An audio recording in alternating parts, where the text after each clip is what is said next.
Hey, what's going on, guys? This is Mr. Gerardinator here today with yet another weapon review for Battlefield 1.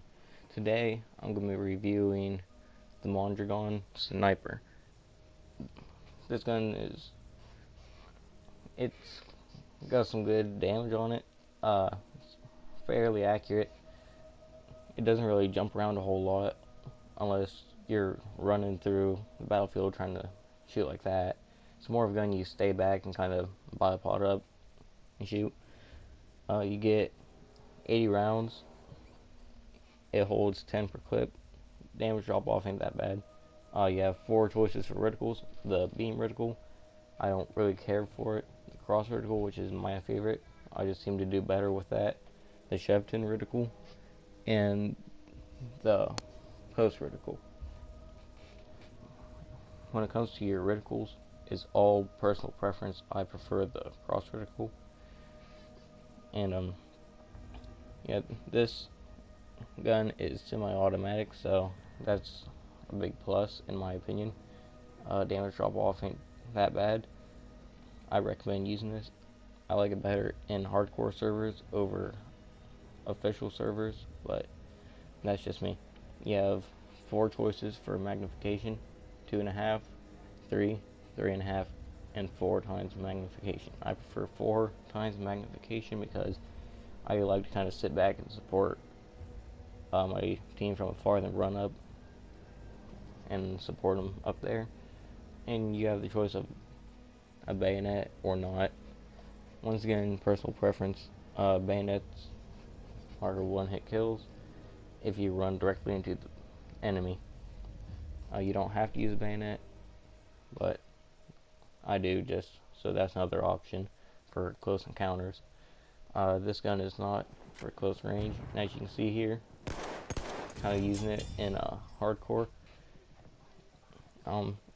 It's a really good gun for hardcore, unless you're running close quarters, which you should never do with this gun. The hip fire with this weapon is not that bad, but it's also not that great. I don't recommend running just on hip fire. I recommend just aiming down sights or switching to your sidearm when you're close up. This gun isn't really for long ranges like sniper rifles, although it can be used against, say, snipers. But other than that, this gun is more for medium range encounters. As you can see right there, I switched my sidearm because the hipfire wasn't all that grand. If you're gonna use hipfire though, it's probably best if you're behind your enemy and you run right up on them to ensure that you don't miss and then end up getting killed.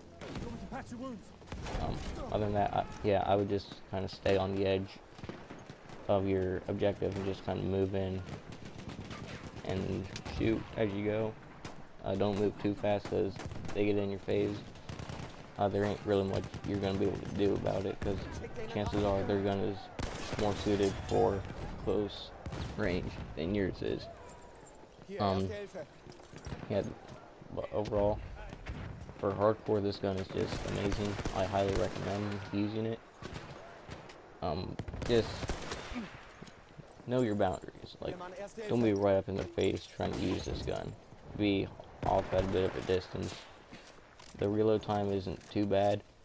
I recommend just running your clip completely out or reloading when you're down to, say, 5 shells in your gun, because that way you're not spending that extra time throwing 1 shell in at a time. You're just throwing in a little strip clip of 5, which fills your gun up really fast.